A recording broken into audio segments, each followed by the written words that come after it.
সেদিন আমি ও কিশোরী অফিস ছুটি করেছিলাম একটা বিশেষ কারণে।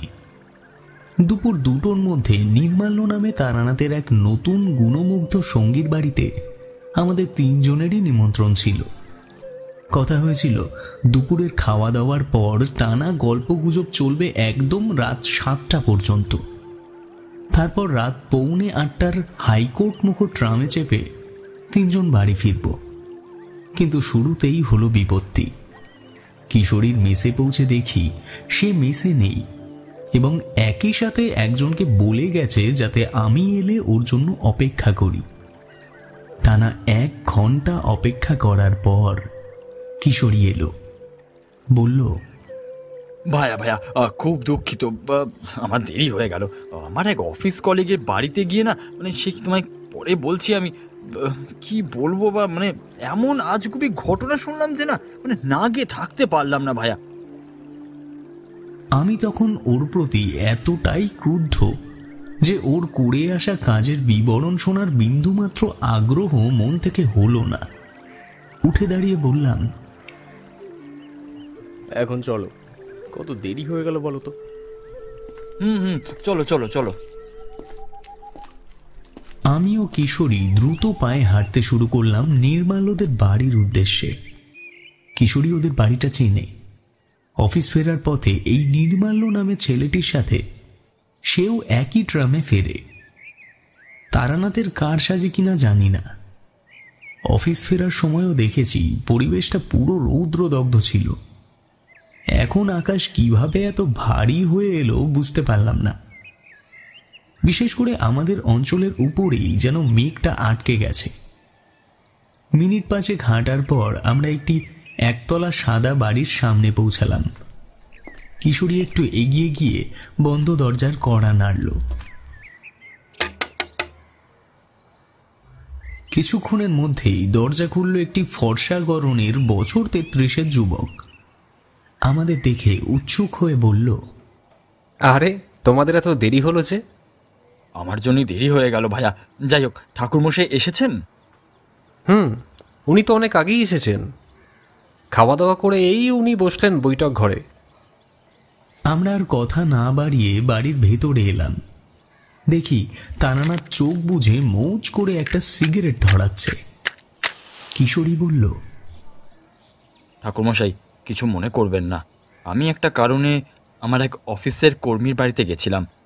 যদিও এত দেরি হতো না, কিন্তু। কিশোরী একবার নির্মাল্যর দিকে তাকিয়ে কথাটা বলতে গিয়েও যেন চেপে গেল। তারানাথ বলল, আরে থামলে কেন কিশোরী? এখানে বলতে কোনো বাধা নেই। না মানে ঠাকুরমশাই, ব্যাপারটা এতটাই অবাস্তব যে বলতেও আমার খুব সংকোচ বোধ হচ্ছে। তারানাথ চোখ বুজে মৃদু হাসল, তারপর বলল, তোমাদের কাছে আমার বলা সবকিছুই তো অবাস্তব লাগে, তাই জন্য কি আমি চুপ করে যাই নাকি? হ্যাঁ, যা ঘটেছে বা যা দেখেছে তোমার চোখ, সেটা তো লোকের বিশ্বাস করা বা না করায় মিথ্যে হয়ে যাবে না। তাই বিলম্ব না করে বলে ফেলো। কিশোরী হাতের ইশারায় নির্মাল্যকে একটু জল দিতে বলল। পাশের টেবিলের উপরে রাখা কুজোর থেকে 1 ঘটি জল নিয়ে সে কিশোরীর হাতে দিল। কিশোরী 1 ঢোকে পুরোটা জল খেয়ে বলতে শুরু করল, ঠাকুরমশাই, আজ যা দেখে এলাম এর কোনো বৈজ্ঞানিক ব্যাখ্যা আমার কাছে নেই। বরং এটা বলতে পারেন সমস্তটা এখনও আমার মন বুঝে উঠতে পারেনি কিছুই, বা আমার শিক্ষা বা বিবেচনা কোনো মতেই ব্যাপারটা না মেনে নিতে পারছে না। আমারই অফিসের কেরানি স্বপন বেশ কয়েকদিন আসছে না দেখে কৌতূহলবশতই আজ স্নান করে একটু হাঁটতে হাঁটতে তার বাড়ির দিকে গেছিলাম। তখনও বিভূতি আসার খানিক দেরি ছিল। তার বাড়িতে গিয়ে শুনি স্বপন বেশ কয়েকদিন ধরে জ্বরে ভুগছে। ওর স্ত্রী আমায় ঘরে নিয়ে যেতেই ওকে দেখে বিস্ময়ে চমকে উঠলাম। জানি না কতটা তোমরা বিশ্বাস করবে, দেখি স্বপন আর আগের মতন নেই। ওর মুখের চিবুকে একটা আশ্চর্য পরিবর্তন এসেছে। সেটা আগের থেকে এখন অনেক সরু, এবং বিশেষ করে নাকটা, তার মোটা নাকটা এখন আর মোটা নেই, তা অপেক্ষাকৃত এখন অনেক সরু হয়ে গেছে। এটাও কি সম্ভব ঠাকুরমশাই, নাকি সমস্তটাই আমার চোখের ভুল? এর আগেও কিশোরী আমায় এই কথাগুলি বলছিল, কিন্তু আমি অতটা কানে লাগাইনি। তবে ব্যাপারটা এতই অপ্রাকৃতিক যে এখন ওর মুখে কথাগুলি মন দিয়ে শোনার পরেও একেবারে চুপ করে থাকতে পারলাম না। বললাম, তোমার কি মাথাটা শেষ হয়ে গেল নাকি? মানুষের চেহারা আবার বদলে যেতে পারে নাকি? পারে। আমরা সবাই সবিস্ময়ে তারানাথের দিকে তাকালাম। বললাম, বলেন কি? ঠিকই বলছি, মানুষের চেহারা বদলে যেতে পারে, এবং এই অভিজ্ঞতা আমার জীবনেও একবার ঘটেছে। যতটুকু অবিশ্বাস ছিল কিশোরীর প্রতি, তারানাথের মুখে এই কথাটি শোনার পর তার পরিমাণ কিছুটা হলেও কমল। বলতে বাধা নেই, তারানাথের বলা কাহিনীগুলো এখন রীতিমতো আমরা বিশ্বাস করতে শুরু করেছি। নির্মাল্য যে মনে মনে এটাই চাইছিল তা ওর দ্রুত পাশের ঘরের থেকে চা মুড়ি নিয়ে আসা দেখেই বুঝলাম। বোধহয় আমাদের দেখেই ও জল চাপিয়ে দিয়েছিল। আমি তারানাথের শান্ত মুখের দিকে তাকিয়ে বললাম, কাহিনীটা বলবেন? তারানাথ ঈষৎ মাথা নেড়ে বললে, না বলার কোনো কারণ নেই। তবে বিশ্বাস যদি না করো তবুও আমায় বলার কোনো দরকার নেই, কারণ নতুন অতিথির বাড়িতে এসেছি আজ, পরিবেশও ভিন্ন। তাই কাহিনীর সাথে আমার বচনভঙ্গি ও বিশ্লেষণের কিছু ফারাক থাকলেও থেকে যেতে পারে। কি বলো নির্মাল্য? নির্মাল্য তখন বিস্ময়ে জবুথবু। পরপর দুবার মাথা নেড়ে ও যে কাহিনীটি শোনার জন্য অত্যন্ত পরিমাণে উত্তেজিত তার প্রমাণ দিল। তারানাথ এক চুমুকে পেয়ালার অবশিষ্ট চা একসাথে কণ্ঠস্থ করে একটা সিগারেট ধরালো।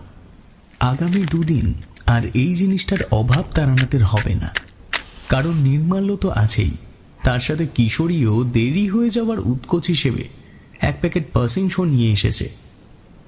বাইরে টিপটিপানি বৃষ্টির শব্দ শুরু হতেই ঘরের ভেতরে শুরু হলো উৎকৃষ্ট কথকের জীবন কাহিনী। আমার ভবঘুরে জীবনের মাঝের দিকের ঘটনা এটি। মুর্শিদাবাদ শ্মশানে অলোকানন্দ মুকুজ্জে নামে এক গুরুজির সাথে বেশ কয়েকদিন কাটানোর পর গুরুজি দূরের গ্রামে কোনো এক অষ্টম প্রহর অনুষ্ঠানের প্রধান অতিথি হয়ে চলে গেলেন। আমাকেও কয়েকবার বলেছিল, কিন্তু আমার মন যেতে চাইল না। ঘর ছেড়েছি তো আর আমোদ প্রমোদ বিনোদনের জন্য নয়, এই ত্যাগের কারণ ভিন্ন। মনে মনে কঠোর সংকল্প করেই নিয়েছিলাম, যেভাবেই হোক উচ্চমানের সাধক আমায় হতেই হবে। গুরুজি চলে যাওয়ার পরও দুদিন সেখানেই ছিলাম। মন স্থির করলাম কোন দিকে যাব, কারণ একটা কথা ঠিক, আমি সব সময় রাম জয়পুরের দিক এড়িয়ে চলতাম। বীরভূমের শ্মশানের মাথু পাগলি কথাটা আমায় ভুল বলেনি। আমার ভেতরে বাড়ির টান মাঝে মাঝেই জেগে উঠত সেই সময়কালে। কত হতাশ হয়েছি জীবনে। যাক, সেসব কথা দুদিন বাদে। পূর্ব দিক ধরে হাঁটতে হাঁটতে দিন শেষ হলো এক চাষের জমির মাঝে। দুপাশে বিস্তীর্ণ ধানের ক্ষেত এবং তার ফাঁকে ফাঁকে মাথা চাড়া দিয়েছে অহেতুক জন্মে ওঠা সর্ষে ফুলের গুচ্ছ। বোধহয় এর আগে এই জমিতে সর্ষে চাষ করা হয়েছিল। আমি পর ধরে আরো একটু এগিয়ে গিয়ে একটা চার জমির সংযোগস্থলে পৌঁছালাম। সমকোণ বরাবর চারিদিকে রাস্তা চলে যাওয়ায় এখানকার পরের আয়তন অপেক্ষাকৃত বড়। ঠিক করলাম সেখানে বসে আজকের রাতটা কাটিয়ে দেব। পুটলিতে দুটো পাকা কলা আর কিছু বাতাসা ছিল। গুরুজি দিন তিনেক আগে পুজো করে এই প্রসাদ আমায় দিয়েছিলেন, সেগুলোই আমার রাতের খাবারের যোগান দিল।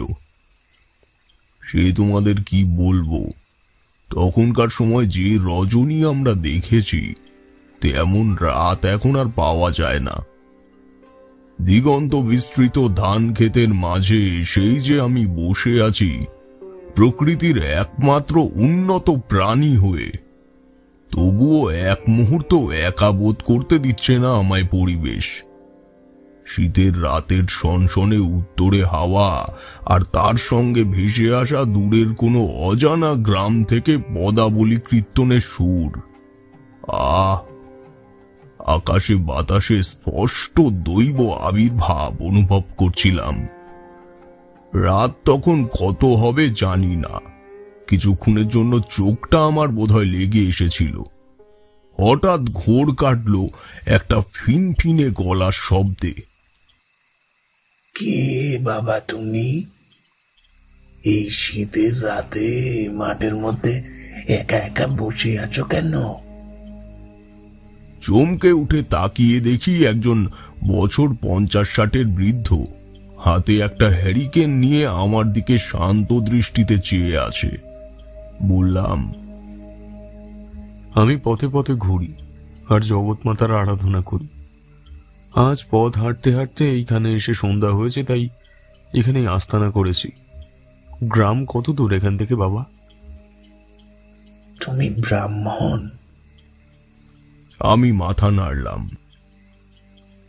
বেশ বেশ, শোনো বাবা, বেশি দূরে নয় গ্রাম এখান থেকে। গ্রামের মধ্যেই আমার বাড়ি। তাই বলছিলাম, এই রাত দুপুরে এখানে না বসে থেকে আমার বাড়িতেই চলো না। ঘরে আমার একটা চৌকি আছে, ওতে আমাদের দুজনেরই হয়ে যাবে। বৃদ্ধের আতিথেয়তায় আপ্লুত হয়ে গেলাম।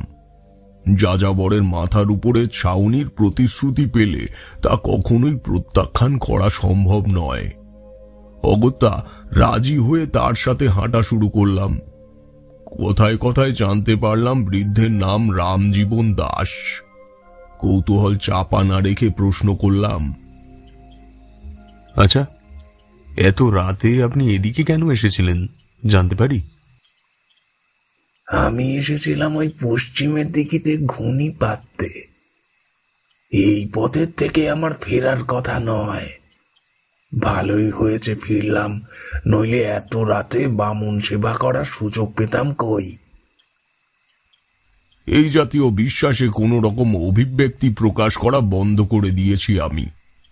সে সময় বাড়িতে ব্রাহ্মণ সেবা করতে পারলে গৃহস্থের কল্যাণ হতো বলে সবাই মনে করত। রামজীবনের বাড়ি বেশি দূর নয়, মিনিট 10-এর মধ্যেই সেখানে পৌঁছে গেলাম। বাড়িটি একচালা, 4টে মাটির দুর্বল দেওয়ালের ওপর কোনো রকমের সামনের দিকে কাত হয়ে একটা বিচুলির ছাউনি দেওয়া আছে। ঘরের তালা বলতে একটা মোটা নারকেলের ছোবড়া দিয়ে তৈরি দড়ি, দুটি কড়াকে একত্রিত করে শক্ত করে বাঁধা।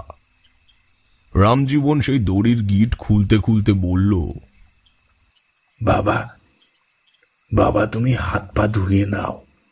সকালে রান্না করা 2টো ভাত আর চুনো মাছ দিয়ে কাঁচকলার ঝোল সব রয়ে গেছে। যদি তোমার আমিষে আপত্তি না থাকে সেগুলো তুমি খেতে পারো।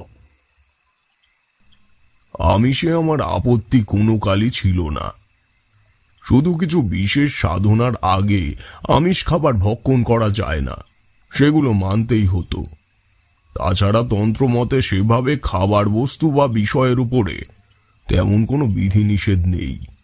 বললাম, না, কোনো অসুবিধা নেই, খিদে পেলে খেয়ে নেব। সৌজন্যতার খাতিরে বললাম ঠিকই, তবে বৃদ্ধ কিন্তু আমার মনের কথা কিভাবে যেন বুঝতে পারল। মৃদু হেসে বলল, তুমি হাত মুখ ধুয়ে নাও, আমি ভাত বাড়ছি। রামজীবনের দেওয়া 1 ঘটি জল আর একটা ছোট কেরোসিনের বাতি নিয়ে যখন বাইরে এলাম, তখনই প্রথম লক্ষ্য করলাম ব্যাপারটা। আমি উঠোনের যেই প্রান্তে দাঁড়িয়ে আছি সেখান থেকে সোজা পূর্ব দিক বরাবর আকাশের রং ঈষৎ নীল। শুধু নীল নয়, আরো কিছুক্ষণ একই দিকে চেয়ে থাকার পর দেখলাম ওই ঘন নীলচে আকাশের অভ্যন্তর থেকে ছুটে গেল একটা নীল রঙের উল্কা। মনে পড়ে গেল বাবার মুখে শোনা সেই অমর জীবনের কাহিনীর কথা। ওনার মুখে এইরকম একটা প্রকৃতির উল্লেখ আমি শুনেছিলাম।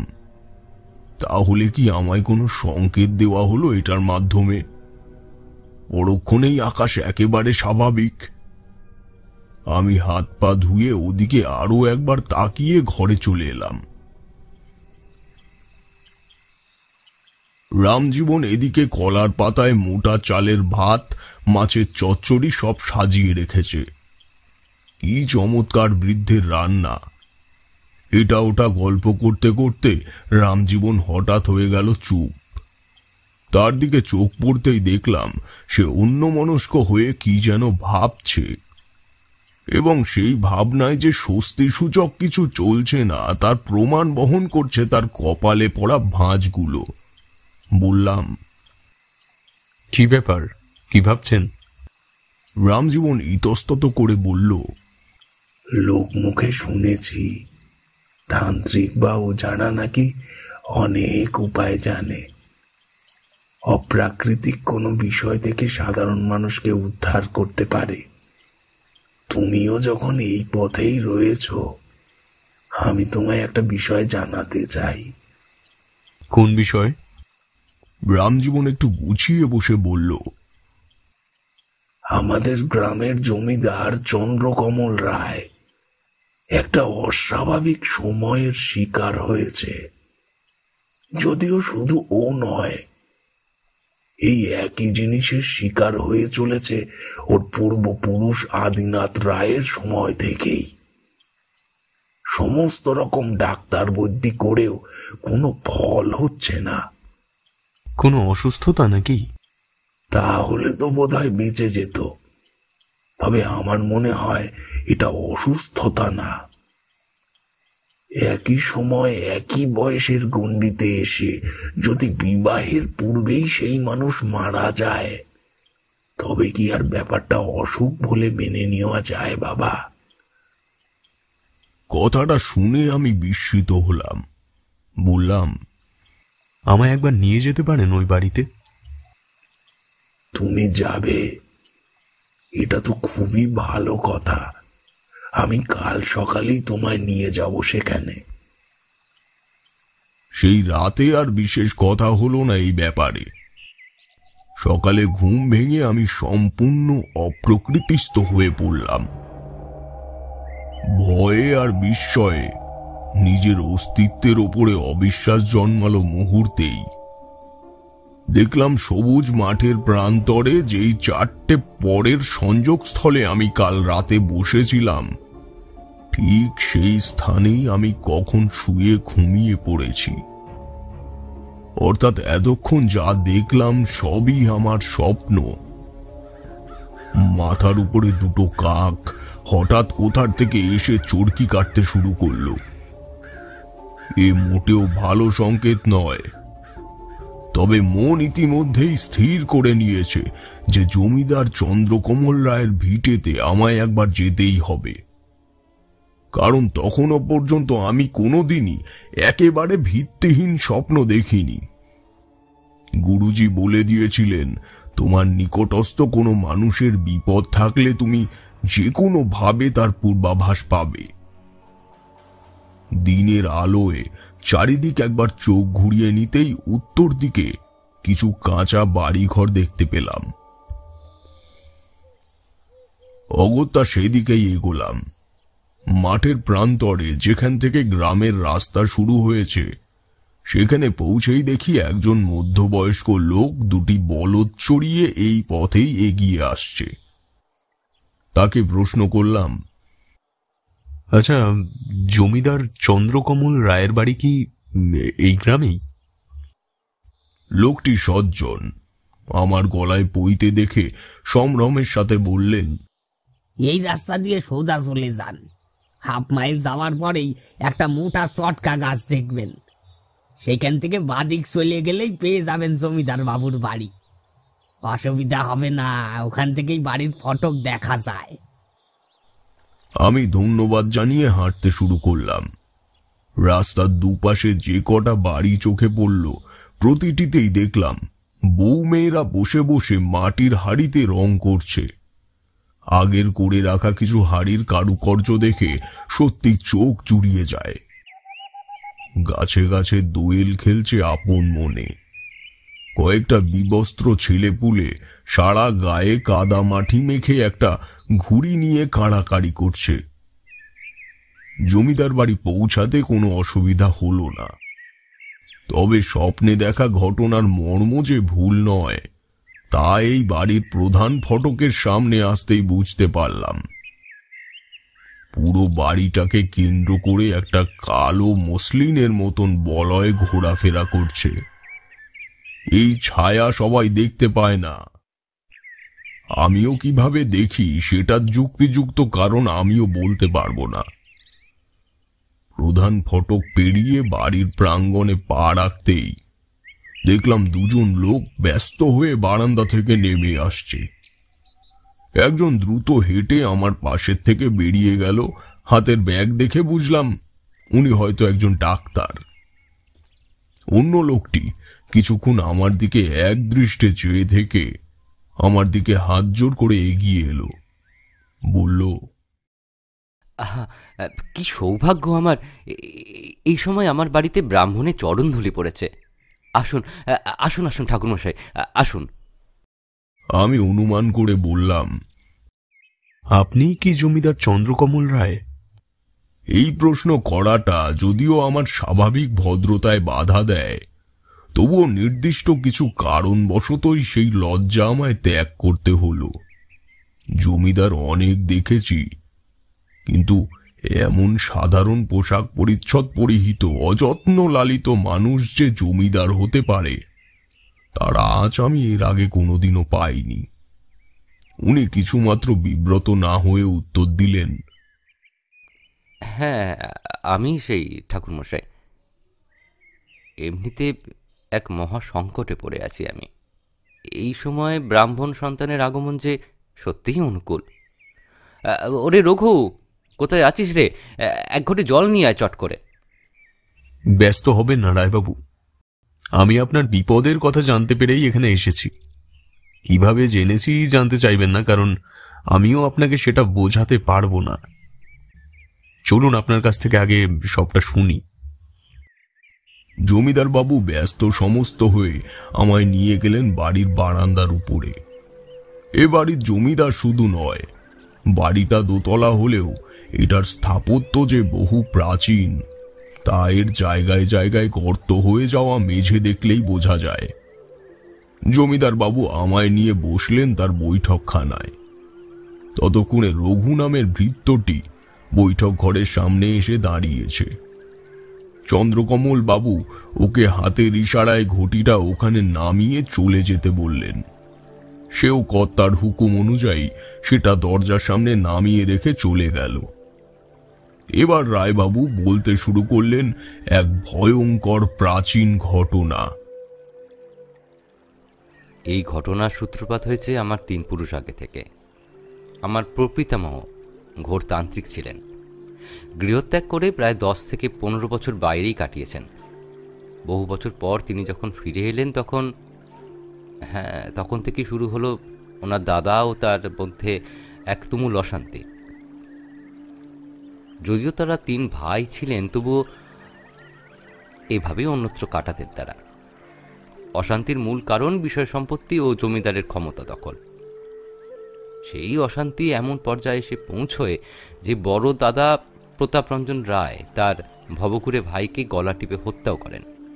কিন্তু সেটা করে তিনি পড়ে যান মহাবিপাকে, কারণ তাকে এই কাজ করতে দেখে ফেলে তার স্ত্রী তিরুবালা। ক্রমে তার মধ্যে কিছু পরিবর্তন দেখা যায়। বাড়ির কাউকে সহ্য করতে পারতেন না, এমনকি স্ত্রী ও তার শোবার ঘর পর্যন্ত আলাদা করে ফেলেন। খাওয়া দাওয়া ত্যাগ করে তিনি তার নিজের ঘরেই পড়ে থাকতেন সারাটা দিন। মাঝে মাঝে চেঁচিয়ে কেঁদে উঠতেন, আবার কখনো বা মাঝে মাঝে একা একাই হাসতেন। শেষে উনি একদিন ঘর থেকে বেরিয়ে ওনার স্ত্রীর কাছে এলেন। তখন তার শরীরের অবস্থা একেবারেই ভালো নয়। ওনাকে দেখে বাড়ির সবাই তো চমকে উঠলেন। শীর্ণকায় শরীর দেখলে মনে হয় কঙ্কালের উপর কোনো মতে একটা চামড়া আটকানো আছে। কাঁপা কাঁপা গলায় তিনি বললেন, তিরুবালা, রতনকে তুমি বাঁচাতে পারবে না। কোনোভাবে আটকাতে পারবে না তুমি। নিতাই নিতাই নিতাইকে নিয়ে ভালো থেকো, নিতাইকে নিয়ে ভালো থেকো। এই রতন ছিল তার বড় ছেলে এবং নিতাই ছিল ছোট। এই কথা বলে যাওয়ার কিছুদিন পরেই প্রতাপরঞ্জনকে তার ঘরে মৃত অবস্থায় আবিষ্কার করা হয়। এই সময় থেকে শুরু হলো এই বাড়িতে বড় ছেলের মৃত্যুলীলা। কিন্তু সময় ও বয়স দুটোরই একটা আশ্চর্য পরিবর্তন ঘটে গেল সবার ক্ষেত্রে। এ বাড়ির বড় ছেলে বিবাহে প্রস্তাব পাকাপাকি হলেই তার মধ্যে সম্পূর্ণ প্রতাপরঞ্জনের মতোই ক্রিয়াকলাপ লক্ষ্য করা যায়। তার ছেলে রতনের ক্ষেত্রেও সেই একই পরিবর্তন হয়েছিল। তবে আরও একটি আশ্চর্যের ব্যাপার হলো ঈশ্বরের নিষ্ঠুর লীলায়। যতবারই কন্যা সন্তান জন্ম দিয়ে এই ধারাবাহিকতা বন্ধ করার চেষ্টা করা হয়েছে, ততবারই প্রত্যেকে ব্যর্থ হয়েছে। তারপর থেকে এ বাড়িতে আর কন্যা সন্তান জন্মায়নি কোনোদিন।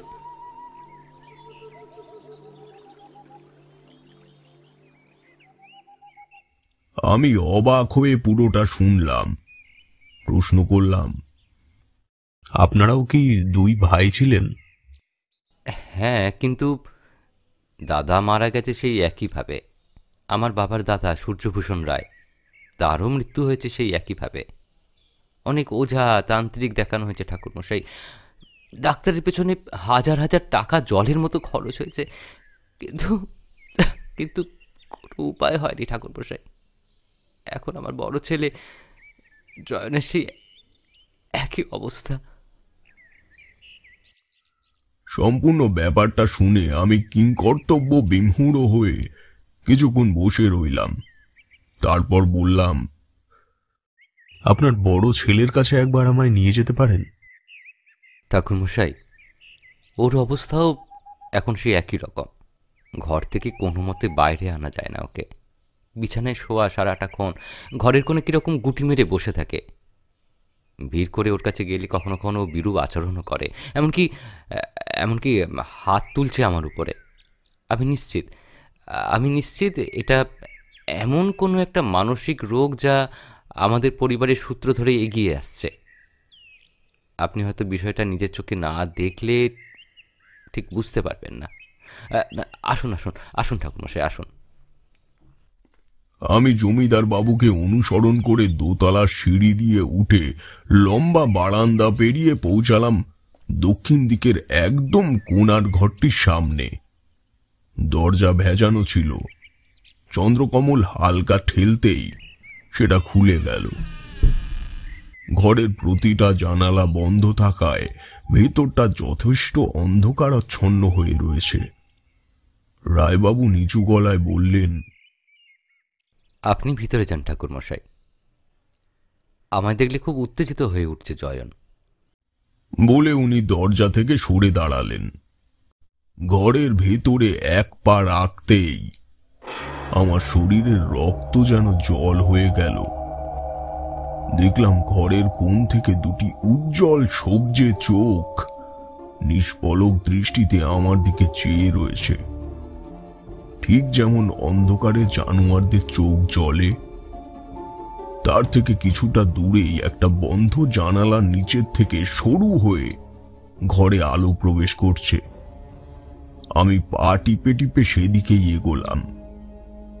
ঘরের মধ্যে যে গন্ধ মোমো করছে তা কি শুধু আমিই পেলাম নাকি জমিদার বাবুও এর আগে পেয়েছেন, সেই প্রশ্ন একবার আমার মাথায় পাক খেয়ে বেরিয়ে গেল। সেই চোখ এখনো স্থির আমার দিকে তাকিয়ে, এমনকি তার দৃষ্টি যে আমার স্থান পরিবর্তনের সাথে সাথে জায়গা বদল করছে তাতেও সন্দেহ নেই। আমি হাতড়ে হাতড়ে জানালার শেকল নামিয়ে এক ধাক্কায় জানালা খুলে দিতেই সেই হাড়হিম করা দৃষ্টির অধিকারী উধাও। কারণ যে দৃষ্টি এতক্ষণ আমার দিকে নিবদ্ধ ছিল তার উচ্চতা প্রায় আমার নাক বরাবর, কিন্তু এখন সেই একই স্থানে গুটি মেরে বসে আছে একটি শীর্ণকায় নোংরা ফাটা বস্ত্র পরিহিত যুবক। আমাকে হাতের ইশারায় সে বারবার ঘরের থেকে বাইরে চলে যেতে বলছে। আমি ধীরে ধীরে তার পাশে গিয়ে বসলাম। ওর কপালে একটা সাম্প্রতিক কাটা দাগ। ছেলেটির নিঃশ্বাস প্রশ্বাসের গতি অস্বাভাবিকভাবে অস্থির। ঠোঁটের কোণ থেকে একটা কালশিটে তরল গড়িয়ে পড়ার ছাপ পড়ে রয়েছে। আমি প্রশ্ন করলাম, কি হয়েছে জয়ন? একটু গুমড়ে উঠে ছেলেটা চুপ হয়ে গেল। পরক্ষণেই চোখ বুজে দেওয়ালে এলিয়ে পড়ল ছেলেটি। বুঝলাম সে আমার ডাকে সাড়া দেবে না। আমি ঘর থেকে বেরিয়ে আবার দরজা বন্ধ করে দিলাম। ততক্ষণে আমি বুঝে গেছি জয়নের ওপরে কোনো যোগিনী ভর করেছে। কিন্তু এটাই যদি রায় পরিবারের বংশানুক্রমে মৃত্যুর কারণ হয়, তবে এই হাকিনী বা যোগিনী অতিমাত্রায় ভয়ঙ্কর ও শক্তিশালী। আমি রায়বাবুকে বললাম, একটা ঘরে আমায় কিছুক্ষণ একা থাকার ব্যবস্থা করে দিতে পারবেন? আমি কিছু বিষয় একটু বিবেচনা করতে চাই। অবশ্যই ঠাকুরমশাই, আসুন আসুন, আমার সাথে আসুন। লম্বা বারান্দা ধরে উত্তর দিক বরাবর হেঁটে এসে ঠিক সিঁড়ির মুখের ঘরটা আমার জন্য খুলে দেওয়া হলো। আমি দরজা বন্ধ করে দিয়ে পুটলি থেকে গুরুজির দেওয়া দুটি পুঁথি খুলে বসলাম। এই পুঁথি সর্বসমক্ষে পাঠ করা যায় না। গঙ্গা শুদ্ধি হয়ে একান্তে এই ধরনের বিদ্যা জ্ঞানলব্ধ করতে হয়।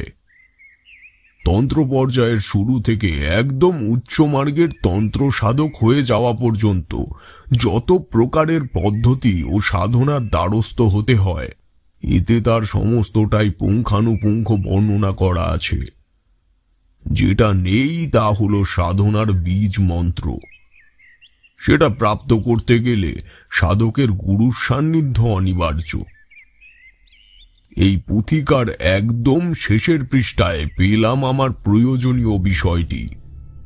সেখানে লেখা রয়েছে, কোনো ন্যায়পরায়ণ তন্ত্র সাধককে যদি হত্যা করা হয়, তবে তার দেহের থেকে তৈরি ঋণাত্মক শক্তি রয়ে যায় সেই হত্যাকারীর কুলধ্বংস করে দেওয়ার জন্য। তান্ত্রিক হতে গেলে যে প্রকার ত্যাগ একজন পার্থিব ব্যক্তিকে করতে হয়, তার প্রতি কুটিলতা ও প্রতিহিংসা পরায়ণ কোনো কাজ করলে তার ফল ভোগ করতে হয় পরবর্তী 7 প্রজন্ম ধরে। এই অভিশাপের থেকে মুক্তি পাওয়ার কোনো গূঢ় উপায় নেই। যেটা আছে তা অতিশয় ভয়ানক। সে বিষয়ে পরবর্তী খণ্ডে কিছু বিশ্লেষণ করব। বাস, গুরু এইটুকুই লিখেছেন। দ্বিতীয় খণ্ড বা এর যে আদৌ দ্বিতীয় খণ্ড আছে সে বিষয়ে আমার কোনো জ্ঞান ছিল না, এমনকি গুরুজিও বলেননি। অর্থাৎ 3 প্রজন্ম আগে প্রতাপরঞ্জন তার যে ভবঘুরে তন্ত্র সাধক ভাইকে শ্বাসরোধ করে হত্যা করেছিলেন, সে খুব স্বাভাবিক মানুষ ছিলেন না। ঋণাত্মক শক্তি তন্ত্র সাধকের জ্যোতি না ফুটলে জন্মায় না। তন্ত্র সাধকের জন্য এই শক্তি খুবই উপকারী এবং অভয় প্রদানকারী। কিন্তু সাধারণ মানুষের ক্ষেত্রে এর প্রতিক্রিয়া ঠিক বিপরীত। বীরভূমের শ্মশানে যোগিনী ও হাকিনীদের বশ করার পদ্ধতি আমি শিখেছিলাম মাতু পাগলির কাছের থেকে। সেই পথই আমায় অবলম্বন করতে হলো। ঘর থেকে বেরিয়ে নিচে বৈঠক ঘরে এলাম। দুশ্চিন্তাগ্রস্ত হয়ে মাথা নিচু করে বসেছিলেন রায়বাবু। বললাম, রায়বাবু, বাড়িতে একটা যজ্ঞের ব্যবস্থা করতে হবে। আপনার ছেলের উপরে অপশক্তি ভর করেছে, আর বেশি দেরি করলে ওর প্রাণ বাঁচানো মুশকিল হয়ে যাবে। আমার কথা শুনে জমিদার বাবু ব্যস্ত হয়ে উঠলেন। চেয়ার ছেড়ে উঠে দাঁড়িয়ে বললেন, বলুন ঠাকুরমশাই, আমায় কি কি করতে হবে? আপনার যা যা প্রয়োজন নির্দ্বিধায় আমায় বলুন। বেশি কিছু নয়, কিছু ইট বালি জোগাড় করুন যজ্ঞ বেদি তৈরি করার জন্য। 1 পাজা শুকনো বেল কাঠ, সেখানে ঘি ও পঞ্চজবা ফুলের 3টে মালা। এ কটা জিনিস যদি রাত 8টার আগে জোগাড় করতে পারেন, তবে আজ রাতেই আমি ক্রিয়া সম্পন্ন করব। বাকি আর যে কয়েকটা জিনিস দরকার তা আমার কাছেই আছে। সবটা শুনে উনি ব্যস্ত হয়ে ডাকলেন, রঘু, রঘু, এদিকে আয় তাড়াতাড়ি। রঘু দৌড়ে এলো। এই এই তোরা থাকিস কোথায় বলতো? নে মন দিয়ে শোন, 2 পাঁজা বেলকাঠ, 1 সের ঘি আর 3টে পঞ্চজবা ফুলের মালা এক দৌড়ে কাউকে সঙ্গে করে নিয়ে জোগাড় করে নিয়ে আয়। সন্ধ্যার আগেই লাগবে কিন্তু। যা যা যা যা, আর দেরি করিস না। আর ঠাকুরমশাই, বেদি বানানোর সরঞ্জাম আমি জোগাড় করে দিচ্ছি। জমিদার বাবুর চোখে মুখে ছেলের জীবন বাঁচাতে পারার এক অকৃত্রিম আকাঙ্ক্ষা এখন আরো প্রস্ফুটিত। ব্যস্ত হাতে আমায় তামাক জেলে দিয়ে ফোর্সের নলটা হাতে ধরিয়ে দিয়ে চলে গেলেন। সত্যি আমি ভেবেছিলাম খুব সহজেই পরিত্রাণের পথ আমি পেয়ে গেছি, কিন্তু আমার ধারণা যে সম্পূর্ণ ভুল তা বুঝতে পারবে এই গল্পের শেষে। দাও, আর একটা সিগারেট দাও দেখি। তারানাথ গল্পের থেকে বেরিয়ে সিগারেট চাইল ঠিকই, আমরা 3 জনই কিন্তু তখনও গল্পের মধ্যে। কি হে? এইবার চটক ভাঙল। বললাম, হ্যাঁ নির্মাল্য, একটা সিগারেট দাও। সিগারেট ধরিয়ে তারানাথ একটা লম্বা টান দিয়ে বাইরের দিকে তাকালো। একই সাথে আমাদেরও কানে যেন হঠাৎ করে তুমুল বৃষ্টির শব্দ এসে ধাক্কা খেল। সত্যি সব গল্পকথকের মধ্যে এই গুণ থাকে না। চোখ, মুখ ও গলার সুরের ওঠানামার এমন মেলবন্ধন এই বৃদ্ধ বন্ধু ঘটাতে পারেন যে বজ্রপাত সহ বৃষ্টি তো দূর, মৃদু কোনো ভূমিকম্প হয়ে গেলেও বোধহয় টের পাব না। তারানাথের আর একটি প্রধান বিশেষত্ব হল খুব মিশুকে লোক কিন্তু সে নয়। কেবলমাত্র আমরা কজন ছাড়া অন্য কারোর সঙ্গে প্রয়োজন ব্যতীত কথা বলে না। আমাদের সাথেও বলতো না যদি না প্রথম থেকেই আমরা কোনো না কোনো তর্কের মাধ্যমে গল্প শুনতে শুরু না করতাম। এখন অবশ্যই আর তর্কের প্রয়োজন হয় না। তারানাথ সিগারেটের মাথায় জমে আসা পোড়া ছাইটুকু অ্যাস্ট্রেতে ঝেড়ে ফেলে আবার বলতে শুরু করলো, আমার বলে দেওয়া ফর্দ অনুযায়ী সমস্ত সামগ্রী জোগাড় করে আনতে রঘুর সময় লাগলো মাত্র কয়েক ঘন্টা। বৈঠকখানার ঘড়িতে সময় তখন সন্ধ্যে 6:30। দুপুরে কিছু খাইনি, কারণ যজ্ঞের দিন অভুক্ত থাকা বাঞ্ছনীয় না হলেও শুভ। নিরামিষ আহারাদির ব্যবস্থা করতে বলে খামোখার জমিদার বাবুকে ব্যস্ত করতে মন চাইল না। এখানে বলে রাখি, জমিদার বাবু বিপত্নিক। ছোট ছেলে পড়াশোনার সূত্রে শহরে থাকে এবং বড় ছেলে জয়ন বাবার সাথে পৈতৃক ব্যবসাপাতি দেখাশোনা করে। বাড়িতে সন্ধ্যা দেখালো রায়বাবুর প্রিয় ভৃত্য রঘু। রায়বাবু আমায় কাছে ডেকে এনে বললেন, ঠাকুরমশাই, সমস্ত ব্যবস্থা হয়ে গেছে, আর কিছু প্রয়োজন হলে বলুন, আমি ব্যবস্থা করে দেব। বললাম, প্রয়োজনীয় সামগ্রী যা আছে তা দিয়ে কাজ সারা যাবে, কিন্তু আপনি শুধু এই বাড়ির যতগুলি ঘরে আয়না আছে সবকটি কাপড় দিয়ে ঢেকে আসুন। জয়নের ঘরেও একটা দেখেছিলাম, ওটা থাকতে দিন। নির্দেশ অনুযায়ী জমিদার মশাই তাই করলেন। আমি উঠোন প্রাঙ্গণের আনুমানিক মধ্যস্থল বরাবর বিগত খানিক পুরু করে বালির বেদি তৈরি করলাম। তারপর সেই বালির বেদিকে কেন্দ্র করে তুললাম জোড়া ইটের চতুষ্কোণ। কাঠ সাজিয়ে কাষ্ঠস্তূপের মাথায় হালকা অল্প ঘি ঢেলে দিয়ে আমার আসনের সামনে একটি কুণ্ডলিনী চক্র অঙ্কন করলাম। আমার নাভিদেশ অনুযায়ী একটা উল্টো ত্রিভুজ অঙ্কন করে ঠিক তার কেন্দ্রবিন্দু থেকে আরো একটি বিপরীতমুখী ত্রিভুজ অঙ্কন করলাম। ফলে তার অন্তর্নিহিত যে কটি কোণের সৃষ্টি হলো তার প্রত্যেকটিতে একটি করে পঞ্চজবা রেখে দেবীর আহ্বানের পট ঘোষণা করলাম বীজ মন্ত্রের সাহায্যে। আমার পেছনে খানিকটা দূরে জমিদার বাবু ও রঘু দাঁড়িয়ে দাঁড়িয়ে আমার কাজ বাজ দেখছে। মাঝে মাঝে দোতলার দিকে তাকিয়ে বোধহয় সম্ভাব্য প্রক্রিয়ার ফলাফল স্বরূপ কোনো প্রকার জাগতিক পরিবর্তন হচ্ছে কিনা সেটি নিরীক্ষণ করছে। গ্রামের খাঁটি গাওয়া ঘি মেশানো শুকনো বেল কাঠের উপর জ্বলন্ত দেশলাই কাঠি পড়তেই তা দাউ দাউ করে জ্বলে উঠল।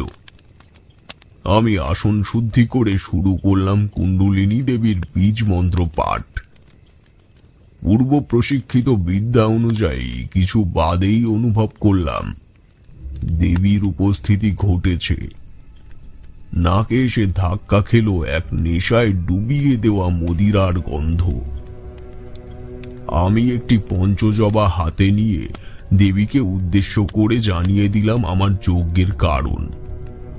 ফুলটি জয়নের নামে উৎসর্গ করে সামনে জ্বলন্ত ধুনির আগুনে ছুঁড়ে দিতেই কানে ভেসে উঠল এক অপার্থিব চিৎকার।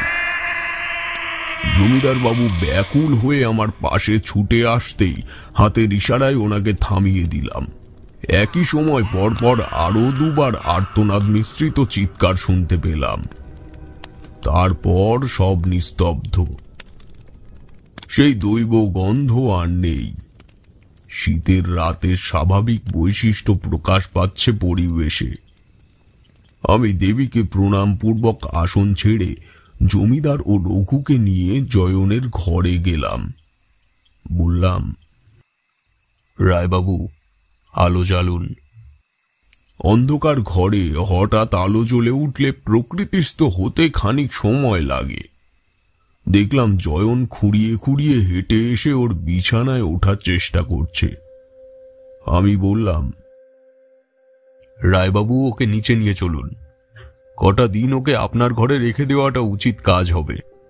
আর এই ঘরের আয়নাটি আমি আমার সঙ্গে নিয়ে যাব, ওটিকে গঙ্গায় দিতে হবে। জমিদার বাবুর চোখের কোলে জল জমে এসেছে তখন। অনেক কিছু বলতে চেয়েও উত্তেজনা ও আকস্মিকতার প্রভাবে ভাষা হারিয়ে ফেলেছেন বলে মনে হলো। ভক্তিপূর্বক আমার উদ্দেশ্যে একটা প্রণাম জানিয়ে জয়নের কাছে চলে গেলেন। আরো দুদিন আমি জয়নের শরীর ও গতিপথ পর্যবেক্ষণ করলাম। এত সহজেই বহু প্রাচীন অভিশাপের মোচন ঘটাতে পারব তা ভাবতেই পারিনি। তবে কি এই কাহিনী এখানেই শেষ? না, মোটেও তা নয়। 3 দিনের দিন জয়নের দোতলার ঘরে গিয়ে তার দেওয়ালে লাগানো ছোট আয়নাটি খুলে আমার পুটলিতে নিয়ে বেরিয়ে পড়লাম অজানার উদ্দেশ্যে। দিন 10 টানা হাঁটার পর একটি নদী সংলগ্ন গ্রামে এসে পৌঁছালাম। তখন সন্ধ্যা হয়েছে। গায়ের ছেলেরা সব ছুটোছুটি করে মাঠের থেকে দৌড়ে বাড়িতে ফিরছে। ওদেরকে রাস্তা ছেড়ে দিতে গিয়েই পা দিলাম জলে ডুবে থাকা হাঁটু সমান একটা গর্তে। হাতের সাহারায় বড় বিপদ থেকে নিজেকে বাঁচিয়ে নিলাম ঠিকই, কিন্তু পুটলির ভেতরে থাকা জয়নের ঘরের আয়নাটা গেল ভেঙে। ভাবলাম আজ রাতটা আর পুটলি হাতিয়ে লাভ নেই। কাল সকালে সব এক জায়গায় করে নদীতে গিয়ে মন্ত্রবন্ধন করে ফেলে দেব। জমিদার বাবু অর্থ সাহায্য করতে চেয়েছিলেন, কিন্তু আমি নেইনি। অর্থ থাকলে আলসেমি বাড়বে।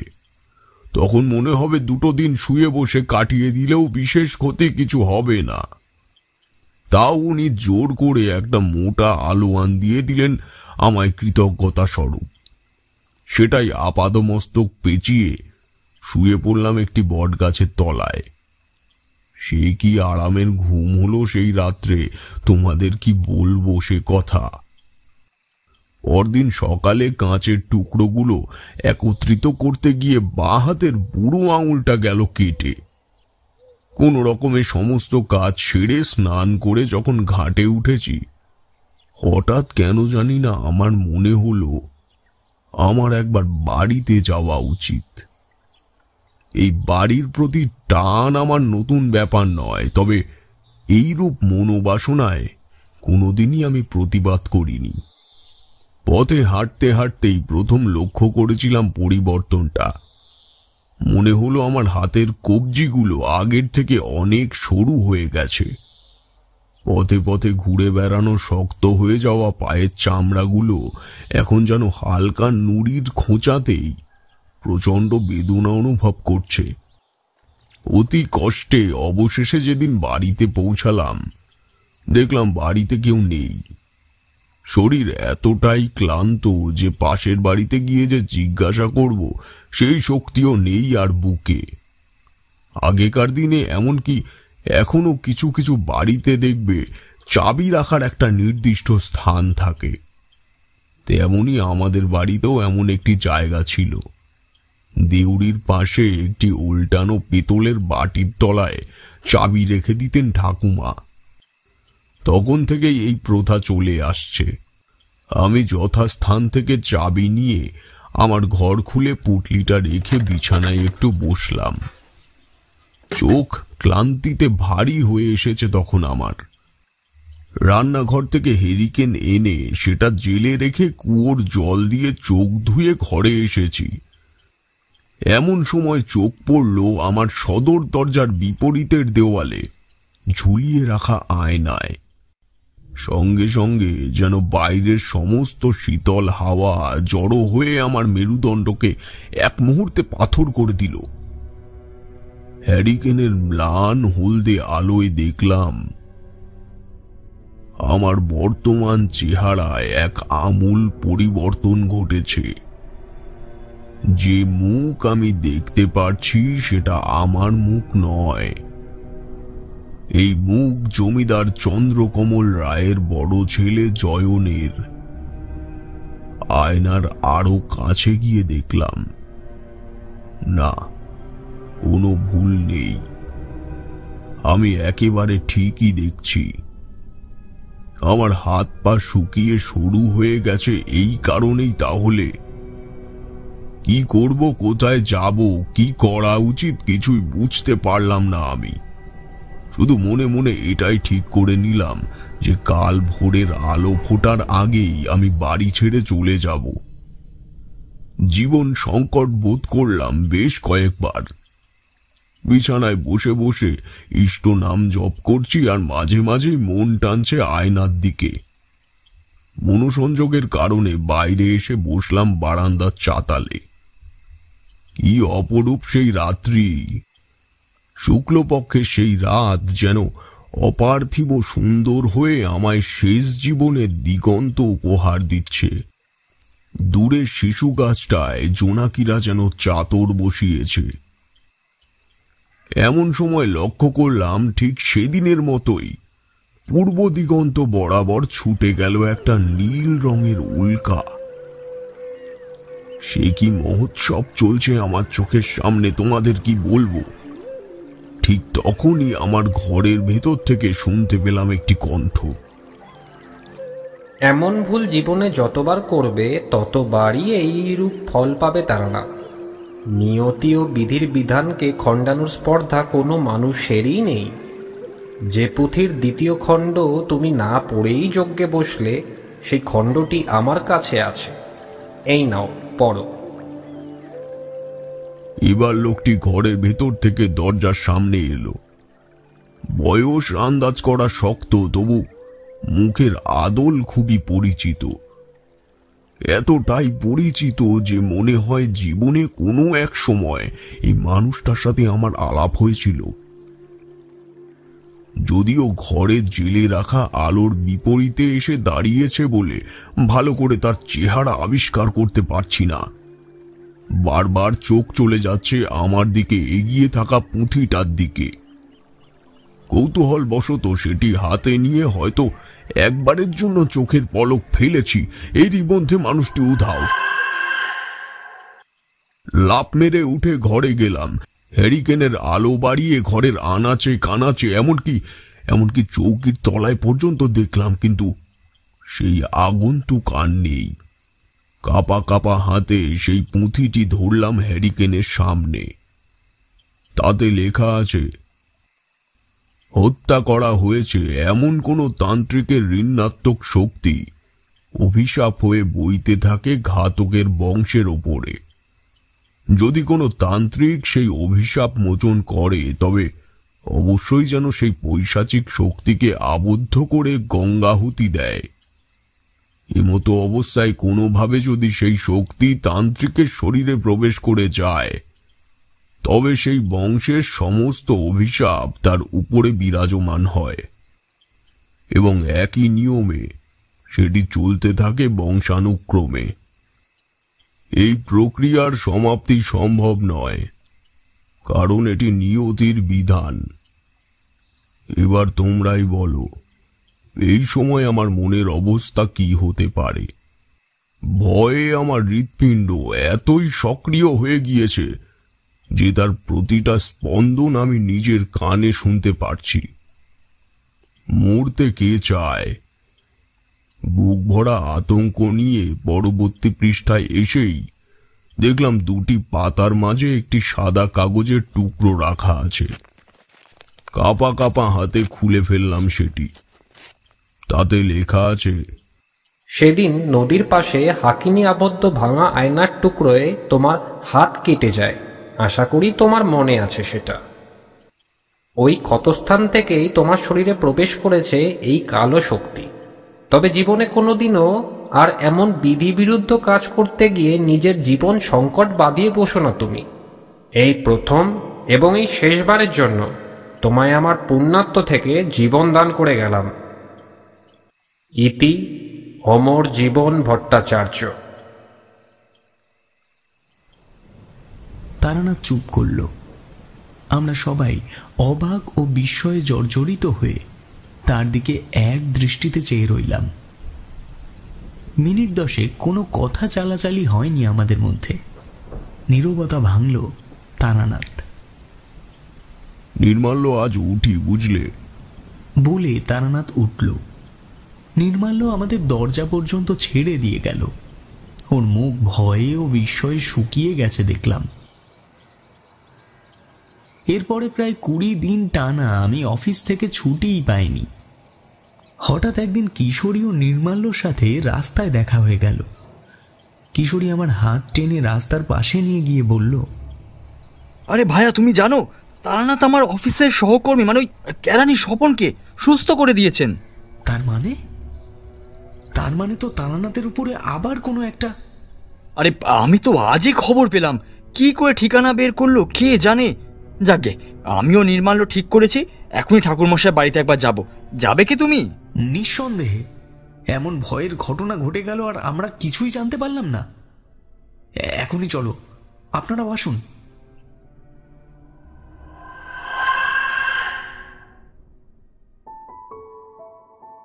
আপনারা শুনছিলেন রাজপ্রতাপ বসুর লেখা তারানাথ তান্ত্রিক ফ্যান ফিকশন অমর জীবনের দান। তারানাথ তান্ত্রিক চরিত্রটি সৃষ্টি করেছেন বাংলা সাহিত্যের ইতিহাসের কালজয়ী লেখক শ্রী বিভূতিভূষণ বন্দ্যোপাধ্যায়। পরে তার সুযোগ্য পুত্র শ্রী তারাদাস বন্দ্যোপাধ্যায় তার পিতা সৃষ্ট চরিত্রটিকে সুদূর প্রসারী করে। সেই মহান ব্যক্তিত্বের প্রতি বিনম্র শ্রদ্ধা এবং প্রণাম জানিয়ে আমাদের এই আজকের নিবেদন। আজ তারানাথ, কিশোরী ও বিভূতি এসেছিল নির্মাল্যর বাড়ি একটু আড্ডা দিতে। তবে তারপর আড্ডা দিয়ে বাড়ি ফিরে গিয়ে তারানাথ কাউকে না জানিয়ে যে এমন একটা কাজ করে ফেলবে, তার আজ আমি বা আমরা কেউই পাইনি। এরপর আমরা যাব তারানাথের বাড়িতে আরো বিস্তারিত ঘটনা এবং গল্প শুনতে। তাই আপনারাও আমাদের সাথে আসবেন এরপরে। অমর জীবনের দান গল্পটিতে কথক তারানাথ তান্ত্রিক এবং রামজীবনের ভূমিকায় আছে রাজপ্রতাপ বসু, কিশোরীর ভূমিকায় আছে অভিজিৎ, চন্দ্রকমলের ভূমিকায় আছে ডেভিড, অমর জীবনের ভূমিকায় আছে নির্মাল্য। প্রচ্ছদ অঙ্কন, আবহ ও শব্দ সংযোজনে রাজপ্রতাপ বসু।